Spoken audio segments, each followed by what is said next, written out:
Hello everyone, welcome to Hindi voice. युवक का नाम केशव था, युवती का प्रेमा। दोनों एक ही कॉलेज के और एक ही क्लास के विद्यार्थी थे। केशव नए विचारों का युवक था, जात पात के बंधनों का विरोधी। प्रेमा पुराने संस्कारों की कायल थी, पुरानी मर्यादाओं और प्रथाओं में पूरा विश्वास रखने वाली। लेकिन फिर भी दोनों में गाढ़ा प्रेम हो गया था और ये बात सारे कॉलेज में मशहूर थी। केशव ब्राह्मण होकर भी वैश्य कन्या प्रेमा से विवाह करके अपना जीवन सार्थक करना चाहता था। उसे अपने माता पिता की परवाह न थी। कुल मर्यादा का विचार भी उसे स्वांग सा लगता था। उसके लिए सत्य कोई वस्तु थी तो प्रेम थी, किंतु प्रेमा के लिए माता पिता और कुल परिवार के आदेश के विरुद्ध एक कदम बढ़ाना भी असंभव था। संध्या का समय है। विक्टोरिया पार्क के एक निर्जन स्थान में दोनों आमने सामने हरियाली पर बैठे हुए हैं। सैर करने वाले उनमें एक ऐसा प्रसंग छिड़ा हुआ है जो किसी तरह समाप्त नहीं होता। केशव ने झुंझलाकर कहा, इसका ये अर्थ है कि तुम्हें मेरी परवाह नहीं है? प्रेमा ने उसको शांत करने की चेष्टा करके कहा, तुम मेरे साथ अन्याय कर रहे हो केशव, लेकिन मैं इस विषय को माता पिता के सामने कैसे छेड़ूं, ये मेरी समझ में नहीं आता। वे लोग पुरानी रूढ़ियों के भक्त हैं। मेरी तरफ से कोई ऐसी बात सुनकर मन में जो जो शंकाएं होगी उनकी तुम कल्पना कर सकते हो। केशव ने उग्र भाव से पूछा, तो तुम भी उन्हीं पुरानी रूढ़ियों की गुलाम हो? प्रेमा ने अपनी बड़ी बड़ी आंखों में मृदु स्नेह भर कर कहा, नहीं, मैं उनकी गुलाम नहीं हूँ, लेकिन माता पिता की इच्छा मेरे लिए और सब चीज़ों से अधिक मान्य है। तुम्हारा व्यक्तित्व कुछ नहीं है, ऐसा ही समझ लो। मैं तो समझता था कि ये ढकोसले मूर्खों के लिए ही है, लेकिन अब मालूम हुआ कि तुम जैसी विदुषियाँ भी उनकी पूजा करती है। जब मैं तुम्हारे लिए संसार को छोड़ने को तैयार हूँ तो तुमसे भी यही आशा करता हूँ। प्रेमा ने मन में सोचा, मेरा अपने देह पर क्या अधिकार है?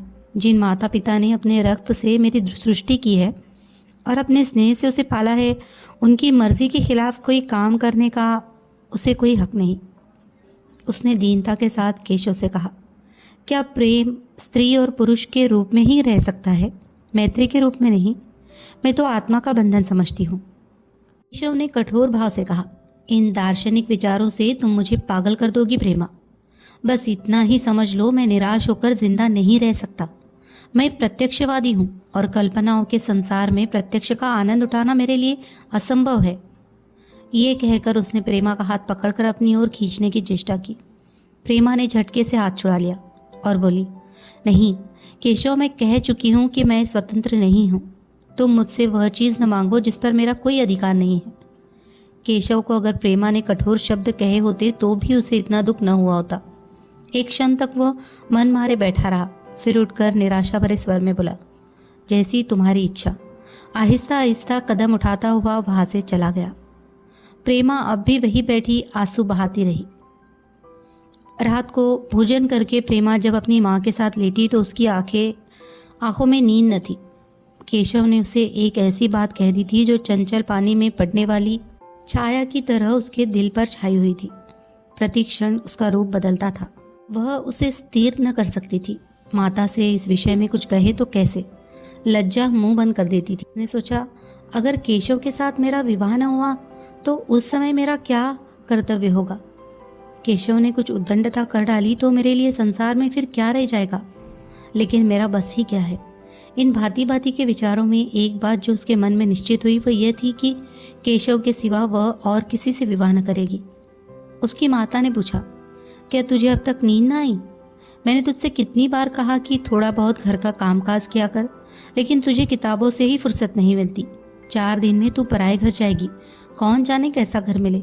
अगर कुछ काम करने की आदत न रही तो कैसे निभाओगा? प्रेमा ने भोलेपन से कहा, मैं पराए घर जाऊंगी ही क्यों? माता ने मुस्कुराकर कहा, लड़कियों के लिए यही तो सबसे बड़ी विपत्ति है बेटी। माँ बाप की गोद में पलकर जो ही सयानी हुई दूसरों की हो जाती है। अगर अच्छे प्राणी मिले तो जीवन आराम से कट गया, नहीं रो रो कर दिन काटना पड़ा। सब कुछ भाग्य के अधीन है। अपनी बिरादरी में तो मुझे कोई घर नहीं भाता। कहीं लड़कियों का आदर नहीं, लेकिन करना तो बिरादरी में ही पड़ेगा। न जाने ये जात पात का बंधन कब टूटेगा। प्रेमा डरते डरते बोली, कहीं कहीं तो बिरादरी के बाहर भी वहाँ होने लगे हैं। उसने कहने को कह दिया, लेकिन उसका हृदय काँप रहा था कि माता जी कुछ भाप न जाए। माता ने विस्मय के साथ पूछा, क्या हिंदुओं में ऐसा हुआ है? फिर उसने आप ही आप उस प्रश्न का जवाब भी दिया, और 2-4 जगह ऐसा भी हो गया तो उससे क्या होता है? प्रेमा ने उसका कुछ जवाब न दिया। वह हुआ कि माता कहीं उसका आशय न समझ जाए। उसका भविष्य एक अंधेरी खाई की तरह उसके सामने मुंह खोले खड़ा था, मानो उसे निकल जाएगा। उसे न जाने कब नींद आ गई। प्रातःकाल प्रेमा सोकर उठी तो उसके मन में एक विचित्र साहस का उदय हो गया था। सभी महत्वपूर्ण फैसले हम आकस्मिक रूप से लिया करते हैं, मानो कोई दैवी शक्ति हमें उनकी ओर खींच ले जाती है। वही हालत प्रेमा की थी। कल तक वो माता पिता के निर्णय को मान्य समझती थी, पर संकट को सामने देखकर उसमें उस वायु की हिम्मत पैदा हो गई थी जिसके सामने कोई पर्वत आ गया हो। वही मंद वायु प्रबल वेग से पर्वत के मस्तक पर चढ़ जाती है और उसे कुचलती हुई दूसरी तरफ जा पहुंचती है। प्रेमा मन में सोच रही थी, मानो ये देह माता पिता की है, किंतु आत्मा तो मेरी है। मेरी आत्मा को जो कुछ भुगतना पड़ेगा वह इसी देह से तो भुगतना होगा। अब वह इस विषय में संकोच करना अनुचित ही नहीं, घातक समझ रही थी। अपने जीवन को क्यों एक झूठे सम्मान पर बलिदान करे?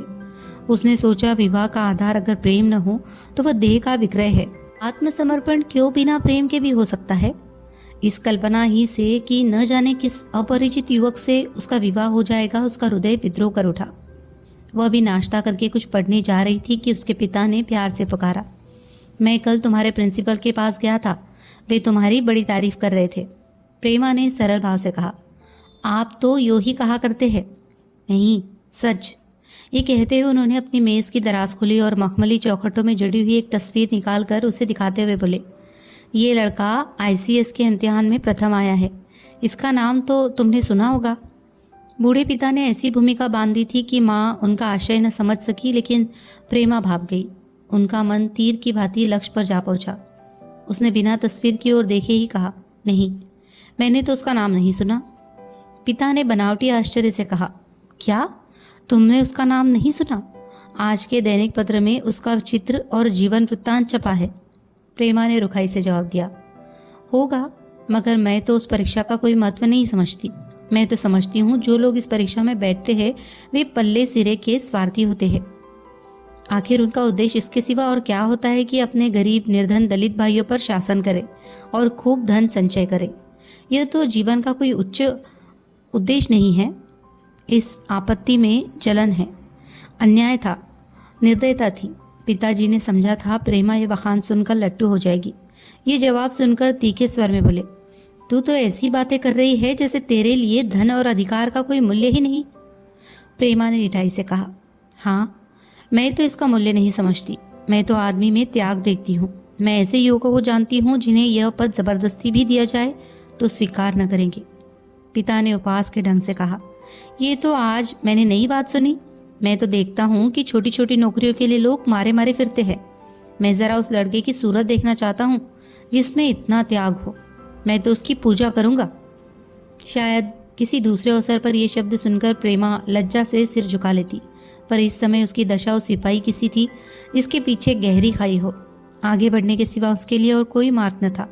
अपने आवेश को संयम से दबाती हुई आंखों में विद्रोह भरे वो अपने कमरे में गई और केशव के कई चित्रों में से एक चित्र चुनकर लाई जो उसके निगाह में सबसे खराब था और पिता के सामने रख दिया। बूढ़े पिताजी ने चित्र को उपेक्षा के भाव से देखना चाहा, लेकिन पहली दृष्टि ही में उसने उन्हें आकर्षित कर लिया। ऊंचा कद और दुर्बल होने पर भी उसका गठन स्वास्थ्य और संयम का परिचय दे रहा था। मुख पर प्रतिभा का तेज न था, पर विचारशीलता का कुछ ऐसा प्रतिबिंब था जो उसके मन में विश्वास पैदा करता था। उन्होंने उस चित्र को और देखते हुए पूछा, ये किसका चित्र है? प्रेमा ने संकोच से सिर झुकाकर कहा, ये मेरे ही क्लास में पढ़ते हैं। अपनी ही बिरादरी का है। प्रेमा की मुखमुद्रा धूमिल हो गई। इसी प्रश्न के उत्तर पर उसकी किस्मत का फैसला हो जाएगा। उसके मन में पछतावा हुआ कि व्यर्थ में मैं इस चित्र को यहाँ लाई। उसमें एक क्षण के लिए जो दृढ़ता आई थी वह इस पहले प्रश्न के सामने कातर हो उठी। दबी हुई आवाज़ में बोली, जी नहीं, वो ब्राह्मण है। और ये कहने के साथ ही क्षुब्ध होकर कमरे में से निकल गई, मानो यहाँ की वायु में उसका गला घुटा जा रहा है, और दीवार की आड़ में होकर रोने लगी। लाला जी को तो पहले ऐसा क्रोध आया कि प्रेमा को बुलाकर साफ साफ कह दे कि असंभव है। वे उसी गुस्से में दरवाजे तक आए, लेकिन प्रेमा को रोते देखकर नम्र हो गए। इस युवक के प्रति प्रेमा के मन में क्या भाव थे ये उनसे छिपा न रहा। वे स्त्री शिक्षा के पूरे समर्थक थे, लेकिन इसके साथ ही कुल मर्यादा की रक्षा भी करना चाहते थे। अपनी ही जाति के सुयोग्य वर्ग के लिए अपना सर्वस्व अर्पण कर सकते थे, लेकिन उस क्षेत्र के बाहर कुलीन से कुलीन और योग्य से योग्य वर्ग की कल्पना भी उनके लिए असह्य थी। इससे बड़ा अपमान वे सोच ही नहीं सकते थे। उन्होंने कठोर स्वर में कहा, आज से कॉलेज जाना बंद कर दो। अगर शिक्षा कुल मर्यादा को डुबोना ही सिखाती है तो कुशिक्षा है। प्रेमा ने कातर कंठ से कहा, परीक्षा तो समीप आ गई है। लाला जी ने दृढ़ता से कहा, आने दो, और फिर अपने कमरे में जाकर विचारों में डूब गए। 6 महीने गुजर गए। लाला जी ने अपने घर में आकर पत्नी को एकांत में बुलाया और बोले, जहाँ तक मुझे मालूम है केशव बहुत ही सुशील और प्रतिभाशाली युवक है। मैं तो समझता हूँ प्रेमा इस शोक में घुल घुल कर प्राण दे देगी। तुमने भी समझाया, मैंने भी समझाया, दूसरों ने भी समझाया, पर उस पर कोई असर नहीं होता। ऐसी दशा में हमारे लिए और क्या उपाय है? उनकी पत्नी ने चिंतित भाव से कहा, कर तो दोगे, लेकिन रहोगे कहाँ? न जाने कहाँ से यह कुलच्छिनी मेरी कोख में आई। लाला जी ने भवे सिकोड़कर तिरस्कार के साथ कहा, ये तो 1000 दफ़ा सुन चुका, लेकिन कुल मर्यादा के नाम को कहाँ तक रोए? चिड़िया का पर खोल कर यह आशा करना कि वह तुम्हारे आंगन में ही फुदकती रहेगी भ्रम है। मैंने इस पर ठंडे दिल से विचार किया है और इस नतीजे पर पहुंचा हूं कि हमें इस आपधर्म को स्वीकार कर लेना ही चाहिए। कुल मर्यादा के नाम पर मैं प्रेमा की हत्या नहीं कर सकता। दुनिया हंसती हो हंसे, मगर वह ज़माना बहुत जल्द आने वाला है जब ये सभी बंधन टूट जाएंगे। आज भी सैकड़ों विवाह जात पात के बंधनों को तोड़कर होते हैं। अगर विवाह का उद्देश्य स्त्री और पुरुष का सुखमय जीवन है तो हम प्रेमा की उपेक्षा नहीं कर सकते हैं।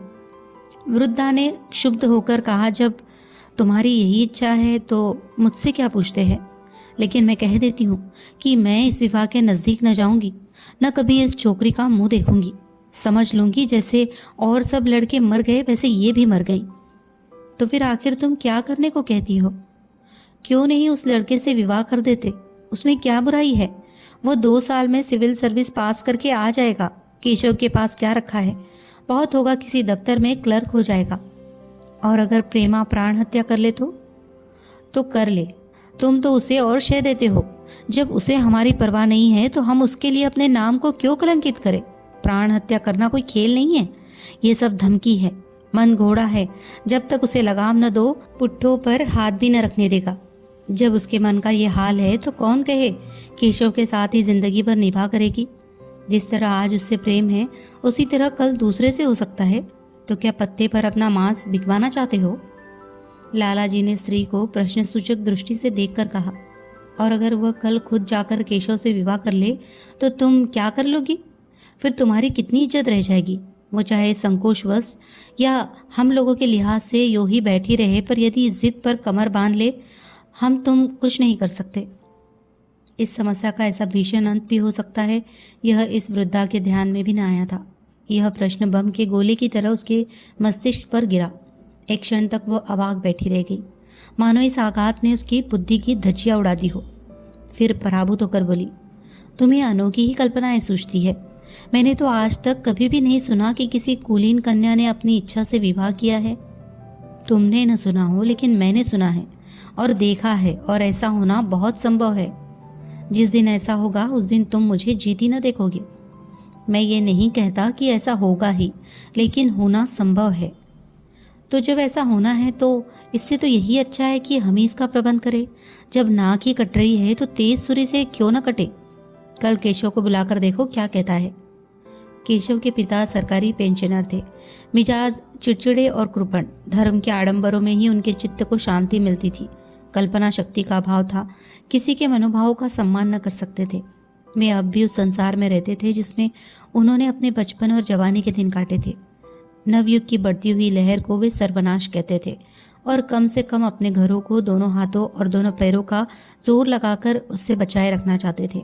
इसीलिए जब एक दिन प्रेमा के पिता उसके पास पहुंचे और केशव से प्रेमा के विवाह का प्रस्ताव किया तो बूढ़े पंडित जी ने अपने आप में न रह सके। धुंधली आंखें फाड़कर बोले, आप भंग तो नहीं खा गए हैं? इस तरह का संबंध और चाहे जो कुछ हो, विवाह नहीं है। मालूम होता है आपको भी नए जमाने की हवा लग गई है। बूढ़े बाबूजी ने नम्रता से कहा, मैं खुद ऐसा संबंध नहीं पसंद करता। इस विषय में मेरे भी वही विचार है जो आपके, पर बात ऐसी आ पड़ी है कि मुझे विवश होकर आपकी सेवा में आना पड़ा। आजकल के लड़के और लड़कियां कितने स्वेच्छाचारी हो गए हैं ये तो आप जानते ही हैं। हम बूढ़े लोगों के लिए अब अपने सिद्धांतों की रक्षा करना कठिन हो गया है। मुझे भय है कि कहीं ये दोनों निराश होकर अपनी जान पर न खेल जाए। बूढ़े पंडित जी जमीन पर पांव पटकते हुए गरज उठे। आप क्या कहते हैं साहब? आपको शर्म नहीं आती? हम ब्राह्मण हैं, और ब्राह्मणों में भी कुलीन। ब्राह्मण कितने ही पतित हो गए हो, इतनी मर्यादा शून्य नहीं हुए हैं कि बनिए बक्कालों की लड़की से विवाह करते फिरे। जिस दिन कुलीन ब्राह्मणों में लड़कियां न रहेगी उस दिन ये समस्या उपस्थित हो सकती है। मैं कहता हूँ, आपको मुझसे ये बात कहने का साहस कैसे हुआ? बूढ़े बाबूजी जितना ही दबते थे उतना ही पंडित जी बिगड़ते थे। यहाँ तक कि लाला जी ने अपना अपमान ज़्यादा न सह सके और अपनी तकदीर को कोसते हुए चले गए। उसी वक्त केशव कॉलेज से आया। पंडित जी ने तुरंत उसे बुलाकर कठोर कंठ से कहा, मैंने सुना है तुमने किसी बनिए की लड़की से अपना विवाह कर लिया है। ये खबर कहाँ तक सही है? केशव ने अनजान बनकर पूछा। आपसे किसने कहा? किसी ने कहा। मैं पूछता हूँ, ये बात ठीक है या नहीं? अगर ठीक है तो तुमने अपनी मर्यादा को डुबाना निश्चय कर लिया है तो तुम्हारे लिए हमारे घर में कोई स्थान नहीं। तुम्हें मेरी कमाई का एक धेला भी नहीं मिलता। मेरे पास जो कुछ है वो मेरी अपनी कमाई है। मुझे अख्तियार है कि मैं उसे जिसे चाहे दे दूं। तुम यह अनीति करके मेरे घर में कदम नहीं रख सकते। केशव पिता के स्वभाव से परिचित था। प्रेमा से उसे प्रेम था। वह गुप्त रूप से प्रेमा से विवाह कर लेना चाहता था। बाप हमेशा तो बैठे न रहेंगे। माता के स्नेह पर उसे विश्वास था। उस प्रेम की तरंग में वह सारे कष्टों को झेलने के लिए तैयार मालूम होता था। लेकिन जैसे कोई कायर सिपाही बंदूक के सामने जाकर हिम्मत खो बैठता है और कदम पीछे हटा लेता है, वही दशा केशव की हुई। वह साधारण युवकों की तरह सिद्धांतों के लिए बड़े बड़े तर्क कर सकता था। जबान से उनमें अपनी भक्ति की दुहाई दे सकता था, लेकिन इसके लिए यातनाएं झेलने का सामर्थ्य उसमें न थी। अगर वह अपनी जिद पर अड़ा और पिता ने भी अपना टेक रखी तो उसका कहाँ ठिकाना लगेगा? उसका जीवन ही नष्ट हो जाएगा। उसने दबी जबान से कहा, जिसने आपसे ये कहा है बिल्कुल झूठ कहा है। पंडित जी ने तीव्र नेत्रों से देखकर कहा, तो यह खबर बिल्कुल गलत है? जी हाँ, बिल्कुल गलत। तो तुम आज ही इसी वक्त उस बनिए को खत लिख दो और याद रखो कि अगर इस तरह की चर्चा फिर कभी उठी तो तुम्हारा सबसे बड़ा शत्रु होऊंगा। बस जाओ। केशव और कुछ न कह सका। वह यहाँ से चला तो ऐसा मालूम होता था कि पैरों में दम नहीं है। दूसरे दिन प्रेमा ने केशव के नाम ये पत्र लिखा। प्रिय केशव, तुम्हारे पूज्य पिताजी ने लाला जी के साथ जो अशिष्ट और अपमानजनक व्यवहार किया है उसका हाल सुनकर मेरे मन में बड़ी शंका उत्पन्न हो रही है। शायद उन्होंने तुम्हें भी डांट फटकार बताई होगी। ऐसी दशा में मैं तुम्हारा निश्चय सुनने के लिए विकल हो रही हूँ। तुम्हारे साथ हर तरह का कष्ट झेलने को तैयार हूँ। मुझे तुम्हारे पिताजी की संपत्ति का मोह नहीं है। मैं तो केवल तुम्हारा प्रेम चाहती हूँ और उसी में प्रसन्न हूँ। आज शाम को यही आकर भोजन करो। दादा और माँ दोनों तुमसे मिलने के लिए बहुत इच्छुक है। मैं बस अपना देखने में मग्न हूँ जब हम दोनों उस सूत्र में बन जाएंगे जो टूटना नहीं जानता, जो बड़ी से बड़ी आपत्ति में भी अटूट रहता है। तुम्हारी प्रेमा। संध्या हो गई और इस पत्र का कोई जवाब ना आया। उसकी माता बार बार पूछती थी, केशव आए नहीं? बूढ़े लाला भी द्वार की ओर आंखें लगाए बैठे थे। यहाँ तक कि रात के 9 बज गए, पर न तो केशव ही आए न उनका पत्र। प्रेमा के मन में भांति भांति के संकल्प विकल्प उठ रहे थे। कदाचित उन्हें पत्र लिखने का अवकाश न मिला होगा, या आज आने की फुर्सत न मिली होगी। कल अवश्य आएंगे। केशव ने पहले उसके पास जो प्रेम पत्र लिखे थे उन सबको उसने फिर पढ़ा। उनके एक एक शब्द से कितना अनुराग टपक रहा था। उनमें कितना कंपन था, कितनी विकलता, कितनी तीव्र आकांक्षा। फिर उसे केशव के वे वाक्य याद आए जो उसने सैकड़ों ही बार कहे थे। कितनी बार वह उसके सामने रोया था। इतने प्रमाणों के होते हुए निराशा के लिए कहाँ स्थान था। मगर फिर भी सारी रात उसका मन जैसे सूली पर टंगा रहा। प्रातःकाल केशव का जवाब आया। प्रेमा ने कांपते हुए हाथों से पत्र लेकर पढ़ा। पत्र हाथ से गिर गया। ऐसा जान पड़ा मानो उसकी देह का रक्त स्थिर हो गया हो। लिखा था, मैं बड़े संकट में हूँ कि तुम्हें क्या जवाब दूँ। मैंने इधर इस समस्या पर खूब ठंडे दिल से विचार किया है और इस नतीजे पर पहुंचा हूँ कि वर्तमान दशाओं में मेरे लिए पिता की आज्ञा की उपेक्षा करना दुस्सह्य है। मुझे कायर न समझना। मैं स्वार्थी भी नहीं हूँ, लेकिन मेरे सामने जो बाधाएं हैं उन पर विजय पाने की शक्ति मुझ में नहीं है। पुरानी बातों को भूल जाओ। उस समय मैंने इन बाधाओं की कल्पना न की थी। प्रेमा ने एक लंबी गहरी जलती हुई सांस खींची और उस खत को फाड़कर फेंक दिया। उसकी आंखों से अश्रुधार बहने लगी। जिस केशव को उसने अपने अंतःकरण से वर लिया था वह इतना निष्ठुर हो जाएगा, उसकी रत्ती भर भी आशा न थी। ऐसा मालूम पड़ा मानो अब तक वह कोई सुनहला स्वप्न देख रही थी, पर आँख खुलने पर वह सब कुछ अदृश्य हो गया। जीवन में जब आशा ही लुप्त हो गई तो अब अंधकार के सिवा और क्या रहा। अपने हृदय की सारी संपत्ति लगाकर उसने एक नाव लदवाई थी। वह नाव जलमग्न हो गई। अब दूसरी नाव कौन वहां से लदवाए। अगर वह नाव टूटी है तो उसके साथ वह भी टूट जाएगी। माता ने पूछा, क्या केशव का पत्र है? प्रेमा ने भूमि की ओर ताकते हुए कहा, हाँ, उनकी तबीयत अच्छी नहीं है। इसके सिवा वह और क्या कहे। केशव की निष्ठुरता और बेवफाई का समाचार कहकर लज्जित होने का साहस उसमें न था। दिन भर वह घर के काम धंधों में लगी रही, मानो उसे कोई चिंता ही नहीं है। रात को उसने सबको भोजन कराया, खुद भी भोजन किया और बड़ी देर हारमोनियम पर गाती रही। मगर सवेरा हुआ तो उसके कमरे में उसकी लाश पड़ी हुई थी। प्रभात की सुनहरी किरणें उसके पीले मुख को जीवन की आभा प्रदान कर रही थी। आप सुन रहे थे प्रेमचंद जी की कहानी कायर। कहानी अगर आपको पसंद आई हो तो प्लीज़ इसे लाइक करें, शेयर करें और कमेंट करें, और हमारे चैनल को सब्सक्राइब भी कर लीजिए। धन्यवाद।